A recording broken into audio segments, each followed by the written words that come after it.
Now on Denver 7 News at 4, it was a sea of people in Civic Center Park, except for a couple of spots. The reason Avs fans were asked to stay away from these areas during the championship rally. As we see more flash flooding, there could be a new green solution to reduce the potentially dangerous effects. How rain gardens are helping while also filtering out harmful pollutants.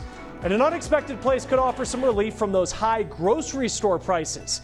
The resource that libraries are now offering. And buckle up and hold on. It's the 4th of July weekend. What you need to know about the roads and weekend celebrations. Good afternoon and thank you for joining us. I'm Jessica Porter. Well, we've got 4th of July ideas for you all hour, but we're going to start where many of us will spend the weekend, on the roads. Westbound I-70 is always busy Friday afternoons in the summer, but this weekend you can expect an even bigger crowd. With about 800,000 people traveling in Colorado alone, AAA predicts this will be the second busiest 4th of July travel period since the year 2000. So you will need to be safe. This digital projection will be on display near Coors Field for tonight's Rockies game, reminding drivers to buckle up. Colorado law requires all passengers to be buckled regardless of where they sit. Everyone must wear a seatbelt. And of course, law enforcement will be out in force this weekend looking for suspected drunk drivers. The 4th of July holiday is considered one of the deadliest holidays of the year due to alcohol-impaired driving crashes. The TSA is expecting this 4th of July weekend to be the busiest since the pandemic started, but it comes at a time when the risk of delays and cancellations is high. Airlines are bracing for bad weather, staffing shortages, and overcrowded airspace. They rebooked us for a flight for tomorrow, and now we're just trying to figure out if we want to go out for a hotel or just stay here at the airport. The latest federal data shows airlines have canceled 3.5% of all flights so far this year, and that may seem like a small number, but it's a 42% increase from 2019. The Department of Transportation is calling on airlines to do better.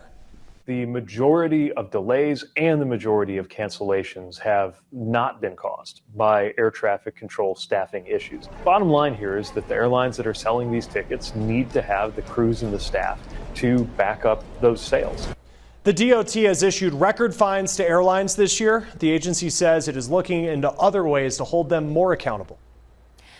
10,000 people are expected at the Rainbow Family Gathering in the Route National Forest this weekend. More than 2,500 people are already there, but heavy rain and thunderstorms have closed roads and caused vehicles to get stuck. When you get there, they have a path up into the National Forest, and that's a dirt path, and you have to hike up to that. So that would be slippery too. So the rain is what's causing some concern. The Rainbow Family refuses to get a permit for their event. The Forest Service has a team of people to help local authorities manage crowds. The gathering will run through next Thursday. Today is the deadline for Denver massage therapy businesses to get a new type of business license. City leaders say they hope the license discourages illicit activities at certain businesses.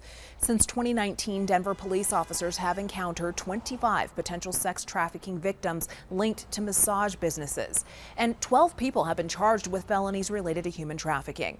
Denver Police Department Chief of Investigations Joe Montoya says before this new requirement in Denver, there were few regulations in place to monitor massage businesses. That proved to be somewhat difficult because those are complex investigations. It requires a lot of cooperation, and many times we couldn't even identify who the actual business owners were. So coming up tonight on Denver 7 News at 6, we'll have a closer look at how many massage businesses have obtained the new license and what this means for other cities in the Denver metro. As basketball star Brittany Griner's trial starts in Russia, at least one expert is telling us that things do not look good for her. The prosecution will be able to present its evidence, but no matter what evidence it presents or how convincing that evidence is or is not, there is a high probability that Brittany Griner will be convicted. He is an expert in Russian politics and law, and he says as the war in Ukraine continues, it will have an effect on diplomacy surrounding the trial. And the accusations have only grown in response to the invasion of Ukraine and the atrocities that have been committed by the Russian army in Ukraine. So I don't see any sort of dialogue right now that will enable a quick resolution to this problem.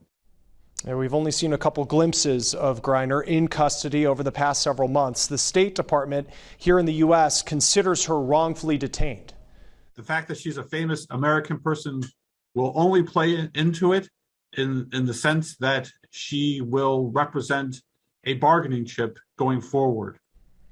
Russia is accusing Griner of having a vape pen with hashish oil in it, which is something that Russia has low tolerance for. There's not a lot of plea bargaining or compromise in these types of offenses. Unfortunately for Brittany, there is a 99% conviction rate for these types of cases in the Russian Federation. It is so difficult to hear. Griner's fate will be decided by a judge, not a jury, and she faces up to 10 years in prison. Now, as we head into the 4th of July weekend, obviously a big part of it every year, fireworks. But believe it or not, that is changing. I still think pyro is really cool, and we want to compliment them where it's safe. Yeah. But I think it's just unrealistic for them to do it in certain areas, and that's where we're filling the gap.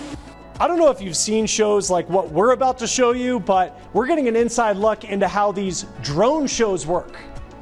And from Air Tracker 7, you could see big holes in the crowd of people at Civic Center Park yesterday.